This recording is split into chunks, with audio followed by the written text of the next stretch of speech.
Come closer. Turn the lights down. I want to tell you a story from the archives. A story that begins not with the roar of cannons or the scream of dive bombers, but in absolute, crushing silence, 10 fathoms beneath the waves. The story begins with a ghost. Not a ghost in the supernatural sense, but something far stranger. A ghost manufactured in the cold, damp basements of Whitehall, a meticulously crafted lie given flesh and bone. Our story starts on a submarine. HMS Seraph. April 30th, 1943. Imagine you are there, in the belly of this steel beast. The air is thick, a cocktail of diesel fumes, unwashed bodies, and the metallic tang of fear. For days, the crew has been on edge.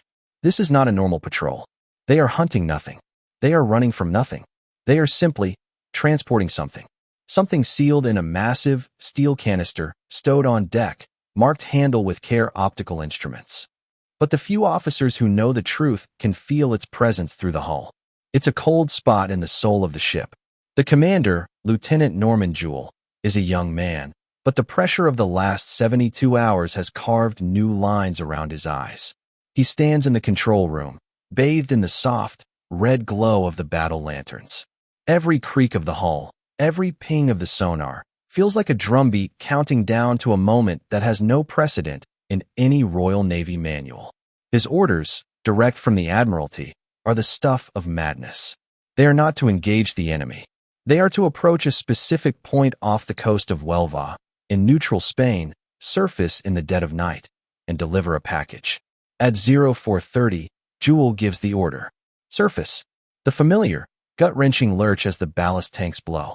The groan of tortured steel. And then, a sound that is both a relief and a terror, the rush of fresh, salty air as the hatch is cracked open. Jewell and a handful of officers climb out onto the slick, narrow deck. The night is moonless, the sea a sheet of black glass. On the horizon, a faint, sleeping line of coast. Spain, a country crawling with German agents. The most dangerous place in the world for them to be right now. The crew works in hushed, frantic whispers. They unlash the canister. It is immense, heavy, and deeply cold to the touch. Jewell feels a knot tighten in his stomach.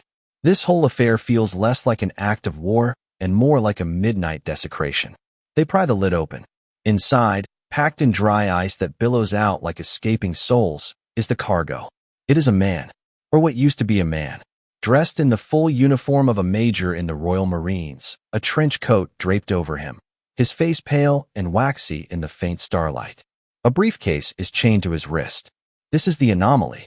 Submarines are weapons of destruction. They launch torpedoes. They lay mines. They deliver commandos. They do not conduct burials at sea for officers they have never met, a mile off an enemy-sympathizing coast. The sailors who see him avert their eyes. This is wrong. All of it. Jewell pulls a worn prayer book from his pocket. His voice is a low murmur against the lapping of the waves. He reads from Psalm 39, Lord, let me know mine end, and the number of my days that I may be certified how long I have to live it is a funeral. A funeral for a man who never was, a soldier who never fought, a hero who never lived. With a final, gentle heave, they slide the body into the water. It floats for a moment, a dark shape in the dark sea, then the tide begins to gently, inexorably, pull it toward the shore. They watch until it is swallowed by the gloom. The mission is complete. A dead man is now adrift, carrying a lie that could win the war. As the Seraph slips back beneath the waves, a single, impossible question hangs in the recycled air of the submarine, a question more terrifying than any enemy destroyer. They had delivered the bait, but in the vast, indifferent ocean, would the fish even bite? Now, I want you to leave the cold submarine and travel with me, instantly, to the nerve center of this whole affair. We're in London, deep within the labyrinthine corridors of the Admiralty, in a small, smoke-choked office known only as Room 13. This room is the polar opposite of the HMS Seraph. It's dry, warm, and smells of stale pipe tobacco, old paper, and sleepless nights. Here, two men are waiting. They are the architects of the ghost, the authors of the lie now floating toward the Spanish coast. Their names are Ewen Montagu and Charles Cholmondeley. Think of them not as soldiers, but as watchmakers. For months, they have been hunched over a workbench, assembling the most intricate, delicate timepiece imaginable. Their creation isn't made of brass and jewels, but of believable falsehoods. The dead man, their Major William Martin, was their masterpiece. They had invented his entire life. They wrote love letters from a fictional fiancée, Pam, complete with a photograph. They composed an angry letter from his bank manager about an overdraft. They bought him tickets for a London theater show and put the stubs in his pocket. They even gave him a slightly stern letter from his father. Every piece of this pocket litter, as they called it, was a gear in their machine, designed to convince anyone who found him that Major Martin was absolutely, undeniably real. And the briefcase chained to his wrist? That was the mainspring of the entire device. Inside, official-looking letters, signed by real Allied generals, laid out the official plan. This was the story High Command wanted the enemy to believe, that the Allies, having conquered North Africa, were preparing to invade Europe not through Sicily, the obvious, logical target, but through Greece and Sardinia. It was a beautiful, elegant, and breathtakingly arrogant piece of fiction. The plan on paper was perfect. Now, let me give you a quick war college briefing on the art of deception. It's not enough to simply give the enemy false information. If you walk up to an opposing general and hand him your battle plans, he'll laugh in your face and do the opposite. The true art is to make him believe he has stolen the information. You must create a scenario where he discovers the secret himself. He has to feel clever. He has to believe he's outsmarted you. Only then will he trust the lie you've so carefully prepared for him. Montagu and Cholmondeley hadn't just written a story, they had built a stage, and now they were waiting for the enemy to walk onto it and discover the script. Back in room 13, the two men wait. The minutes stretch into hours. Every tick of the clock is a small torture. Their part is done. The watch has been built and wound. Now, all they can do is listen, hoping to hear it ticking in the enemy's pocket. The first report arrives via a clattering teletype, a single, cryptic line from the naval attaché in Madrid. A body, believed to be a British officer, has been found by a fisherman off the coast of Huelva. A wave of relief washes over the room. The first gear has clicked into place. The fish has seen the bait. Their official explanation, should anyone ask, is ready: a tragic transport plane crash at sea. It's a clean, simple story that covers all the bases. They expect the next report to confirm that local, pro-German officials have quietly taken possession of the briefcase and are already rushing it to the local Abwehr chief. But then, the second teletype message arrives, and the blood runs cold in Montagu's veins. It's a single, horrifying sentence that completely contradicts their careful planning. The body and all its effects have not been handled by some bumbling local constable. They have been taken into custody by the Spanish Navy, the Armada Española, a professional military organization. The report states they are performing a full autopsy, as is their duty. Imagine building the most complex lock in the world, only to watch the man you want to picket decide to call a professional locksmith instead. Montagu and Cholmondeley had accounted for German cunning. They had accounted for Spanish greed and pro-fascist sympathies. They had not accounted for Spanish professionalism. Their perfect, intricate lie was now in the hands of men who followed rulebooks, men whose honor might compel them to seal the briefcase and return it, unopened, to the British consulate. Their plan, so perfect on paper, had just collided with the one thing they never expected: an inconvenient sense of duty. Let's zoom in on this unexpected snag, because this is where the cold logic of the plan begins to sweat. Huelva, Spain, a sun-drenched, sleepy port town that has, for centuries, been a crossroads of whispers and secrets. And now, the body of Major Martin lies on a cold slab in a Spanish naval morgue. The briefcase, the very heart of the operation, sits on a polished desk under the watchful eye of a Spanish admiral who is, for our purposes, the worst kind of man, an honest one. Why is this so dangerous? Let's talk strategy for a moment. This deception, codenamed Operation Mincemeat, isn't just some clever parlor trick. It is the linchpin for the entire Allied invasion of southern Europe, Operation Husky. At this very moment, hundreds of ships and over 150,000 men are massing in North Africa. Their target is Sicily. It's the obvious choice.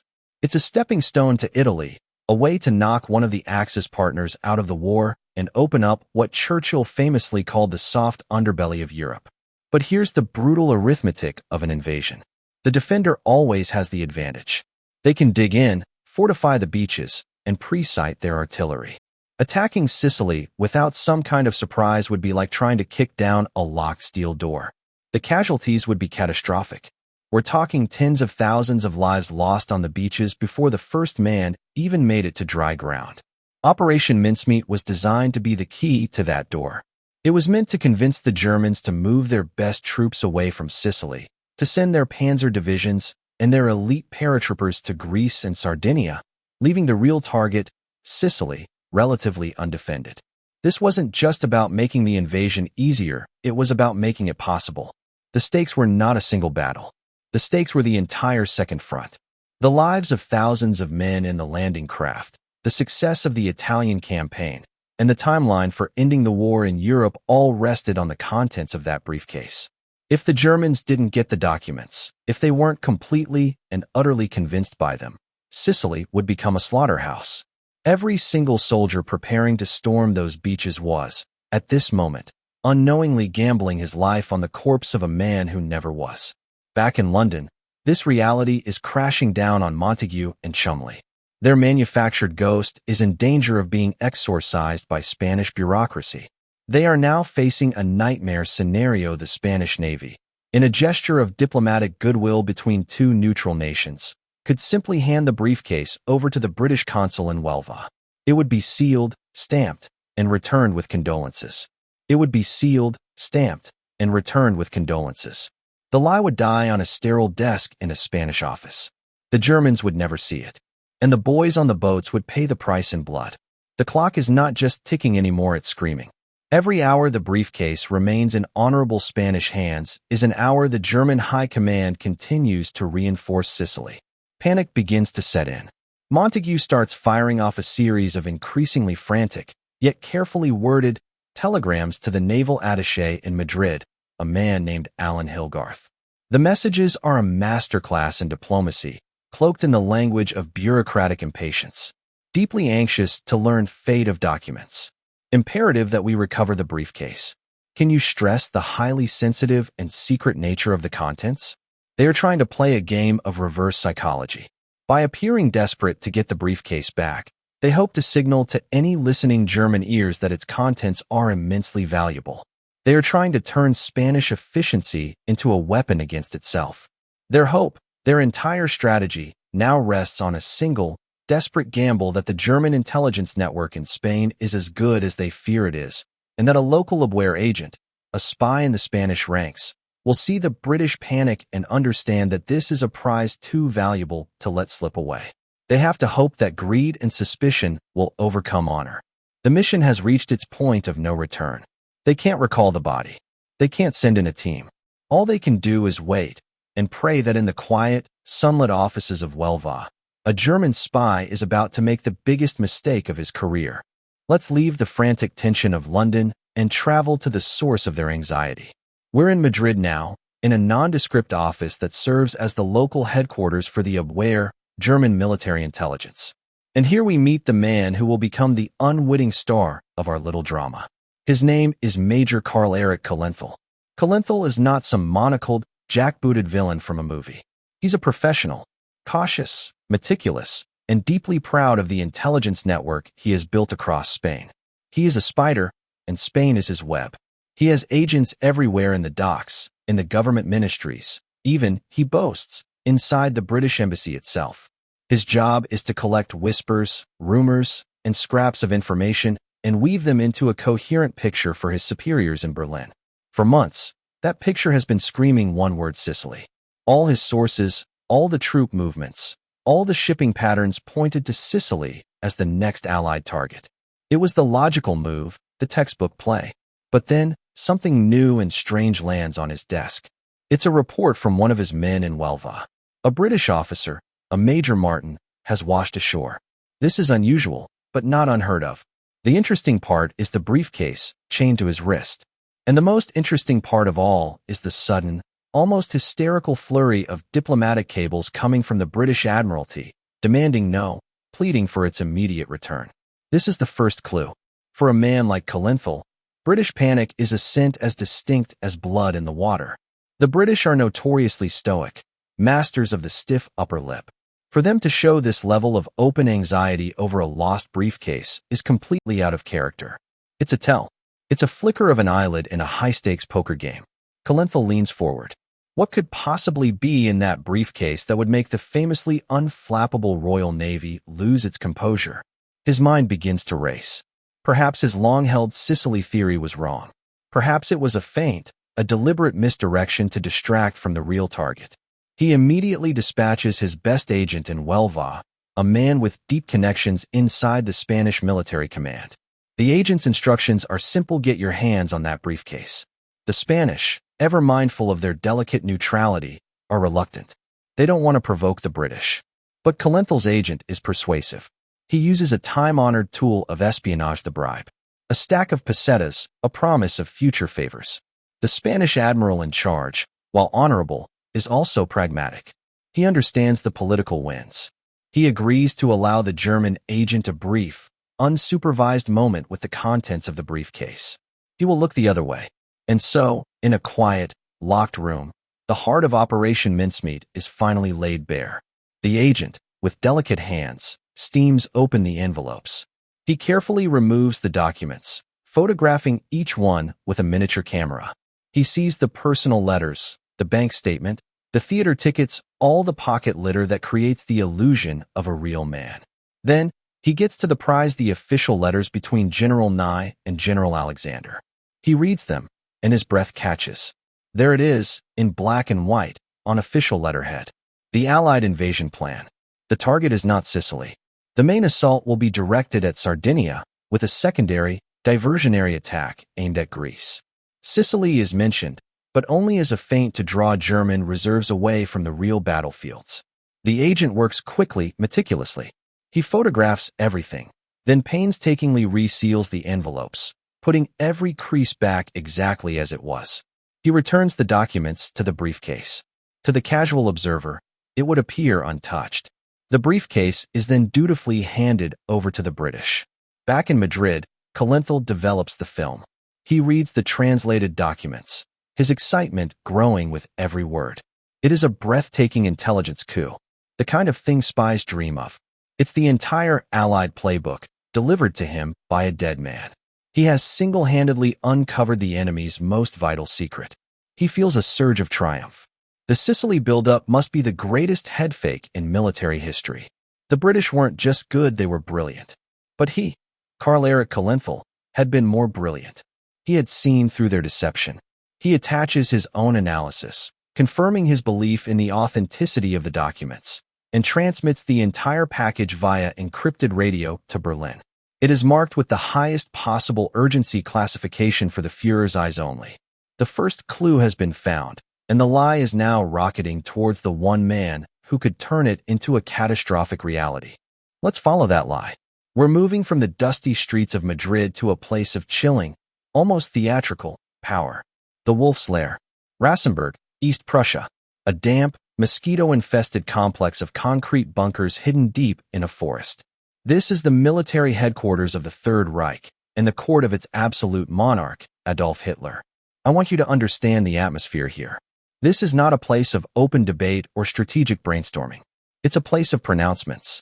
Decisions are made based not on the cold calculus of logistics and intelligence, but on the Führer's infamous intuition, a volatile mix of megalomania, strategic brilliance, and profound delusion. His generals live in a state of perpetual fear, terrified of contradicting him, of bringing him bad news, of puncturing the bubble of reality he has constructed around himself. In this environment, a compelling story can be more powerful than a dozen panzer divisions. The mincemeat documents, transmitted from Cholmondeley in Madrid, arrive at this nerve center and cause an immediate sensation. They are passed up the chain of command, from the intelligence analysts of the Fremdheer West Foreign Armies West to the highest levels of the Oberkommando der Wehrmacht, or OKW. And here, the beautiful, intricate plan from Room 13 collides with the brutal reality of the German war machine. The plan, which seems so promising, hits a dead end. Why? Because the Germans are not fools. They are, in fact, masters of counterintelligence. Their initial reaction to the documents is one of deep, profound suspicion. It's just too good to be true. A drowned British major, carrying the crown jewels of Allied strategy, conveniently washing ashore in a pro-German town. It smells like a plant. Baron Alexis von Wren, the head of FHW and one of their most brilliant intelligence analysts, reads the file and immediately flags it as a probable deception. His logic is simple and devastating. The documents are too perfect.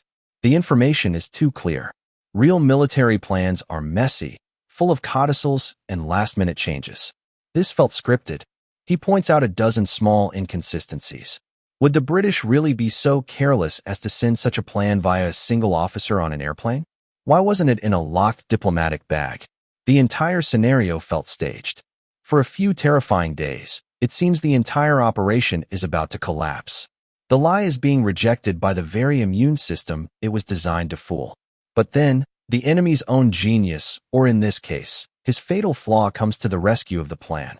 The ultimate decision rests with Hitler himself. And Hitler has a unique relationship with intelligence. He trusts his own intuition far more than the reports of his experts. More importantly, he has a deep-seated contempt for the strategic abilities of the Allied commanders, whom he considers to be unimaginative, plotting bureaucrats. The idea that they might be capable of such an incredibly subtle and audacious deception is, to him, almost laughable.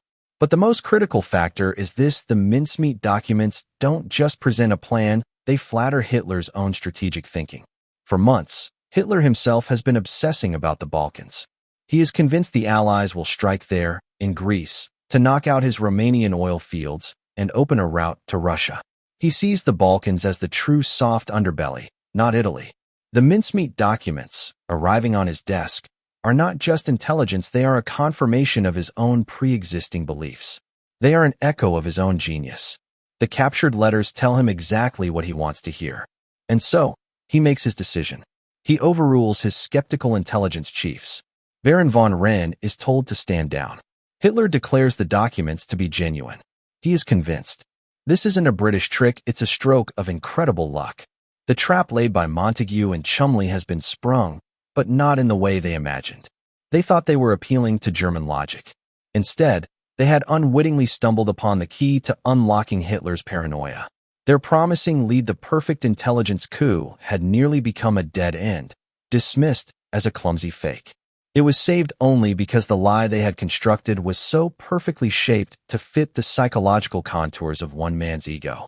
The ghost of Major Martin had successfully bypassed the brain of the Third Reich and whispered its poison directly into its heart. Back in London, Room 13 is a pressure cooker. Montagu and Cholmondeley are living in a state of suspended animation. They've received confirmation that the briefcase was returned, and forensics have shown that the letters were, indeed, opened and resealed. So they know the Germans have the documents. The bait has been taken, but that's only half the battle. Knowing the enemy has read your message is one thing. Knowing if they believe it is something else entirely. They are in the dark, listening for a thunderclap in the distance that will tell them if the lightning they launched has struck home. Days turn into a week, then two. The silence from the German side is deafening. The massive Allied invasion fleet continues to assemble in North Africa, a giant coiled spring of men and steel. The D-Day for Sicily is approaching with terrifying speed. Every day that passes without a sign of German movement is a day that brings thousands of Allied soldiers closer to a fortified, fully alerted meat grinder. The weight of this uncertainty is crushing. Did they get it wrong? Was the pocket litter too flimsy? Was the entire concept too theatrical, too British? The breakthrough they so desperately need comes not from the front lines, not from a spy in the field, but from the most secret and powerful weapon in the entire Allied arsenal. Let me take you to a place far from the battlefield. Bletchley Park, a sprawling Victorian estate in the quiet English countryside. This is the home of the government code and cipher school. It doesn't look like a weapon of war. It looks like a university campus, filled with eccentric academics, chess grandmasters, and shy-looking women who are, in reality, some of the most brilliant mathematical minds on the planet. Let's do a quick war college briefing on what happens here. The German military communicates using a machine called the Enigma. It's a typewriter-like device with a series of rotating scrambler wheels that can turn a simple message into a virtually unbreakable stream of gibberish. Virtually. The geniuses at Bletchley Park have achieved the impossible. they have figured out a way to consistently crack the Enigma codes. This intelligence, codenamed Ultra, is the Allies' greatest secret. It allows Churchill and his generals to, in effect, read the German High Command's mail. In early May, a young woman in a drab little hut at Bletchley is hunched over a decrypting machine, her brow furrowed in concentration. The teletype next to her begins to clatter to life, spitting out a stream of letters. It's a high-level German communication, sent from Berlin to the commander of forces in the Balkans. As she decodes the message, her eyes go wide. She checks it, then checks it again. She calls her supervisor. Within minutes, the message is flagged, given the highest priority ultra-secret top secret, and sent via secure line directly to Whitehall. When the decoded message lands on Ewen Montagu's desk, he reads it, and for the first time in weeks, a slow grin spreads across his face. It's the thunderclap they've been waiting for. The message is a direct order from the German High Command. It begins by referencing the documents recovered from the British officer in Spain. It then goes on to order a series of massive troop movements. The 1st Panzer Division, one of the Wehrmacht's most powerful armored formations, is ordered to cease its preparations for transfer to the Russian front and instead prepare for immediate deployment to Greece. Other units are being pulled from France. Patrol boats, mine layers, and torpedo boats are being diverted from the waters around Sicily and sent to the Aegean. It's all there, in black and white. They haven't just believed it, they have swallowed it whole. Hook, line, and sinker. The ghost of Major William Martin has done more than just whisper in Hitler's ear. He has reached out from his watery grave and physically begun moving entire divisions of the German army around the chessboard of Europe. This piece of paper, this ultra-decrypt, is the single most important piece of evidence in the entire operation. It is the confirmation, the proof of life for their lie. The silence has been broken. But this breakthrough doesn't come from a captured spy or a battlefield report. It comes from an unlikely source, the quiet, intellectual brilliance of the codebreakers, the forgotten heroes of the war, working in a quiet English garden hundreds of miles from the sea. They have just provided the key that proves the deception is not just a clever idea, but a world-altering success. A new, and far more dangerous, path is now open. The invasion is on. The ultra-decrypt from Bletchley Park is the starting gun. The atmosphere in Allied High Command transforms overnight from nail-biting anxiety to electric, predatory focus. The lie has worked. The enemy is dancing to their tune. But with this success comes a dangerous new phase, where the lie must be protected not just from the enemy, but from their own side. The investigation into the mystery is over. Now begins the fight to preserve the masterpiece. We are at Allied Force Headquarters in Algiers, the nerve center for Operation Husky. While the masterminds in London celebrate, here on the front lines of planning, the deception is creating a dangerous paradox. To maintain secrecy, the mincemeat intelligence is distributed on a strict need-to-know basis. And the vast majority of Allied staff do not need to know. All they see is the official, fabricated intelligence, the same lie being fed to the Germans. They see reports of massive German reinforcements pouring into Greece and Sardinia, while Sicily appears quiet. Too quiet. For a sharp, methodical mind, this doesn't add up. Enter a man we'll call Lieutenant Commander Davies. He's not a spy or a commando, he's a logistics officer, a man of numbers, timetables, and brutal facts. His job is to calculate casualty projections. He spends his days in a stuffy office, surrounded by maps and loading manifests, his world a universe of ammunition tonnage and fuel consumption. And the numbers he is running are giving him nightmares. Based on the official intelligence reports, the mincemeat lie, the planned invasion of Sicily appears to him to be a suicidal charge into a fortress. He sees the island bristling with divisions and air wings that exist only on paper. His calculations, based on this false data, project catastrophic losses. Not just high, but unsustainable. He foresees a bloodbath on the beaches that could cripple the Allied war effort in the Mediterranean for a year. Being a man of duty, Davies does what he is trained to do. He writes a report. It is a brilliant, concise, and utterly damning piece of analysis. He concludes that the Sicily invasion, as planned, is a catastrophic strategic error and recommends an immediate, top-down review, suggesting the real targets of Greece or Sardinia should be reconsidered. He files his report and sends it up the chain of command, believing he is saving thousands of lives. The report lands like a grenade on the desk of one of the few men in Algiers who is in on the secret. Panic ensues. A well-meaning, intelligent officer, using their own approved intelligence, is about to blow the entire operation. Ewen Montagu, who has flown in from London, is summoned. He finds Davies's report on his desk, its dire conclusions underlined in red pencil. The confrontation takes place not in a battlefield command tent, but in a sterile, anonymous office. Davies, earnest and convinced of his grim duty, stands before Montagu. He lays out his case, his voice filled with urgency, pointing to the maps, the numbers, the undeniable logic of his analysis. "Sir," he pleads, "we are sending those men into a meat grinder. The intelligence is clear. We must reconsider." Montagu listens, his face an unreadable mask. He cannot tell Davies the truth. He cannot say, "Your report is brilliant, but it's based on a lie we invented." Instead, he must fight his own system. He must crush this piece of honest, life-saving analysis to protect the larger, life-saving deception. "Commander," Montagu says, his voice dangerously quiet, "your analysis is thorough. It is also fundamentally defeatist." Davies is stunned into silence. Montagu continues, his words like chips of ice. "You are not privy to all sources of intelligence on this matter. Your conclusions are therefore incomplete. I am ordering you to withdraw this report. It will go no further. Are you familiar with the Official Secrets Act, Commander?" Davies can only nod, the blood draining from his face. He sees the cold, unyielding finality in Montagu's eyes. He is a man who has run headfirst into a brick wall he never knew was there. He has done his job perfectly, and for that, he is being threatened and silenced. He has tried to save his comrades and has been branded a defeatist. The system is protecting a truth he cannot see by punishing him for seeing a lie it created. He takes the report. The internal threat has been neutralized. As Davies leaves the room, a ghost of his own, Montagu allows himself a moment of grim reflection.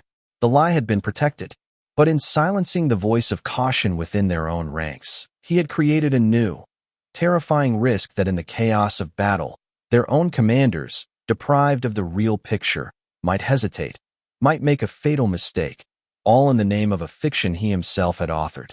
July 9, 1943, the night before the invasion. A vast armada, over 2,500 ships, is cutting through the black waters of the Mediterranean. It is a city at sea, carrying the hopes of the free world on its steel back. On board, 150,000 men check their rifles, sharpen their bayonets, and sit in silence, each alone with his own thoughts. They are the 7th U.S. Army and the British 8th Army. They are about to launch Operation Husky, and as far as they know, they are sailing directly into the jaws of hell.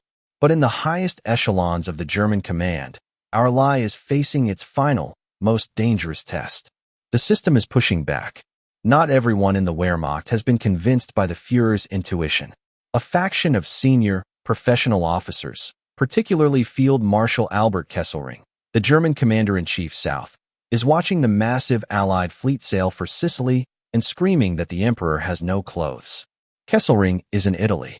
He is a brilliant, pragmatic commander, and he trusts what he can see with his own eyes.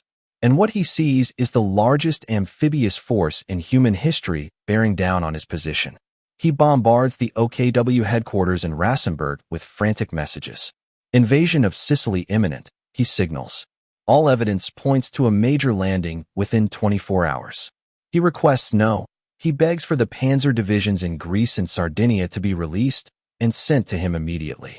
He knows that without those armored reserves, Sicily cannot be held. This is the critical moment. The battle of realities has reached its climax. On one side, you have Kesselring, on the ground, witnessing the undeniable physical reality of the invasion fleet. On the other side, you have Hitler and his high command in a bunker hundreds of miles away, clutching the ghost story of Major Martin. The official story created in Room 13 is now in a direct, head-to-head collision with the ground truth of the Mediterranean. The response from the Wolf's Lair is a stunning testament to the power of the deception. The High Command pushes back, hard. They dismiss Kesselring's warnings as Allied trickery. The fleet heading for Sicily, they insist, is the very feint that Major Martin's documents predicted. It's a diversion, a large-scale demonstration designed to draw German forces away from the real targets Greece and Sardinia. The order comes down from General Alfred Jodl, Hitler's chief of operations. The measures to be taken in Sardinia and the Peloponnese have priority over everything else. Imagine Kesselring's fury. Imagine his desperation. He is a firefighter watching a city-sized inferno approach, and his superiors are refusing to give him the water because they are convinced the real fire is in another town, a fire only they can see on their secret map. He is being told to ignore the evidence of his own senses and trust in a fantasy. The system isn't just ignoring him, it's actively working against him, blinded by the brilliance of the lie. He is ordered to stand down his alerts. The precious panzer divisions are to remain in Greece. The Luftwaffe units in Sardinia are to stay put. This is the ultimate triumph for Montagu and Cholmondeley.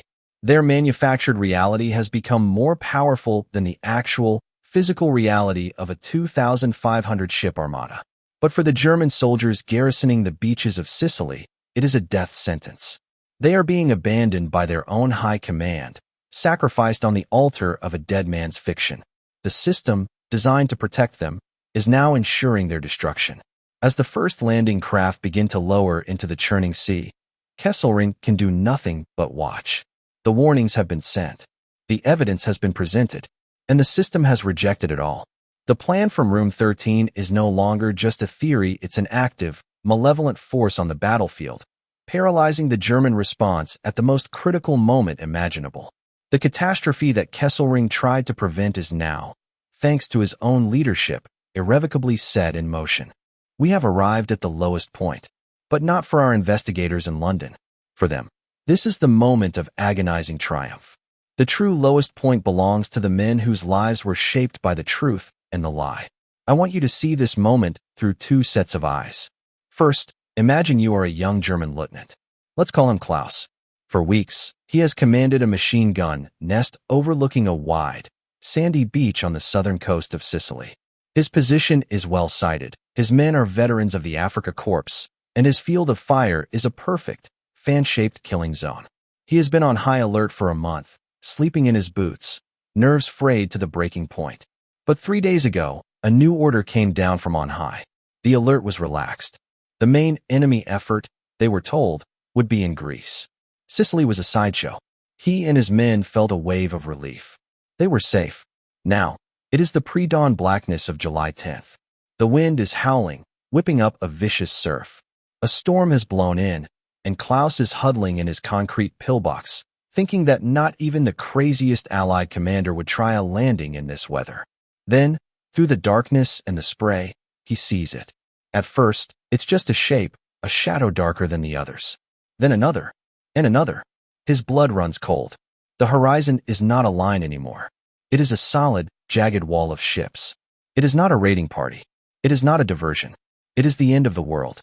He screams into his field telephone, calling for artillery support, for air cover, for the panzer reserves he knows are sitting idle just 30 miles inland. The reply he gets is garbled, confused. No, the panzers cannot be released. The main attack is expected elsewhere. He must hold his position. He is alone. Klaus looks at his men, their faces pale in the gloom. The confidence they had just days ago is gone, replaced by the grim, ashen certainty of betrayal. They had been told a lie, and now the truth was rising out of the sea to kill them. Now let's shift perspective. Imagine you are a 19-year-old GI from Ohio. Let's call him Miller. He is crammed into a flat-bottomed Higgins boat, which is bucking and heaving like a wild animal. Half the men around him are violently seasick. For weeks, his sergeants have drilled into him the horrors that await. They've shown him maps of the German machine gun nests, the artillery batteries, the minefields. He has been told to expect 70 casualties in the first wave. He has written his final letter home. He has made his peace with God. He is clutching his M1 Garand so tightly his knuckles are white. His entire body is single, clenched muscle of pure, primal fear. The ramp of his landing craft is supposed to drop in waist-deep water. But the storm and the chaotic currents ground them on a sandbar 100 yards from the beach. The ramp drops into 12 feet of churning, deadly water. Weighed down by their gear, Dozens of men in the boats around his simply step off into the darkness and vanish beneath the waves before a single shot is fired. Miller and his buddies, choking on salt water and terror, half swim, half stumble towards the shore. This is it, the moment of truth. They hit the beach, crawling on their bellies, waiting for the buzzsaw of machine gun fire to tear them to pieces. But it doesn't come. There is sporadic fire, yes, but it's panicked and inaccurate. The earth-shattering, pre-sighted artillery barges they were promised are silent. The waves of Stuka dive bombers are nowhere to be seen. Miller and his squad crawl up the beach, past the wire, and throw grenades into a pillbox. It is silenced. They have done it. They are alive. They are on Fortress Europe. They feel an astonished, incredulous sense of victory. But for us, looking down from the historian's vantage point, we see the crushing, invisible tragedy that links these two men. Klaus, the German lieutenant, is dead before the sun rises, his position overrun by men like Miller, his pleas for help ignored by a high command that has been completely bewitched. His courage meant nothing. His experience meant nothing. He was beaten not by a superior force, but by a superior story. And Miller, the American GI, is alive precisely because Klaus was abandoned. His life was purchased by the lie. He is the beneficiary of a deception he knows nothing about. The crushing weight of the system's failure has fallen on one man, while the life-saving grace of its success has blessed another. The invasion has begun, and the ghost of Major Martin has already chosen who will live and who will die. As the sun rises on July 10, 1943, the sheer scale of Operation Husky becomes undeniable. This is no feint. This is the real thing. And for the German High Command, it is a moment of dawning, sickening horror. The ghost on the radio, the lie on the map, has led them into a strategic trap from which there is no escape. Field Marshal Kesselring, on the ground in Italy, is finally vindicated. The phone lines between Rome and Rassenburg are burning with a mixture of panic and recrimination. The desperate scramble to correct the fatal error begins. Orders are screamed across Europe. The 1st Panzer Division in Greece is told to turn around and race towards Italy. But a Panzer Division is not a sports car. It's a cumbersome beast of steel, fuel, and men. It will take them over a week to disengage, find transport, and even begin the long journey to the front. They are 1,000 miles and an ocean away from the battle they were born to fight. They will arrive long after Sicily has fallen. The same story plays out in Sardinia and Corsica. Luftwaffe squadrons, held there to defend against the phantom invasion, are ordered to Sicily. But by the time they can refuel, rearm, and get airborne, the Allies have already established air superiority over the landing zones. The German pilots arrive not as hunters, but as prey, flying into a hornet's nest of Spitfires and P-51s that control the sky. They are too little, too late. Everywhere the Wehrmacht turns, they are a step behind, reacting to a script that was written for them months ago in a smoky London basement. The irony is excruciating. The elite troops that Hitler had so carefully husbanded, the very forces that could have turned the beaches of Sicily into a bloodbath, were now strategically irrelevant. They had been moved out of position with surgical precision, not by an enemy army, but by an enemy idea. From the Allied perspective, the results are a miracle. General Patton's U.S. 7th Army and General Montgomery's British 8th Army established their beachheads with stunning speed and far fewer casualties than the most optimistic planner had dared to hope for. Instead of fighting for every inch of sand against elite panzer grenadiers, they are facing demoralized, second-rate Italian coastal divisions and the handful of German units, like Klaus's, that had been left behind. The formidable German reserves are, for all practical purposes, on another continent. This is the dramatic irony we can see now from the quiet of the archives. We can watch a newsreel from 1943. We see the triumphant headlines, Allies storm Sicily. Fortress Europe breached. We hear the confident voice of the narrator praising the courage of our boys and the brilliance of our generals.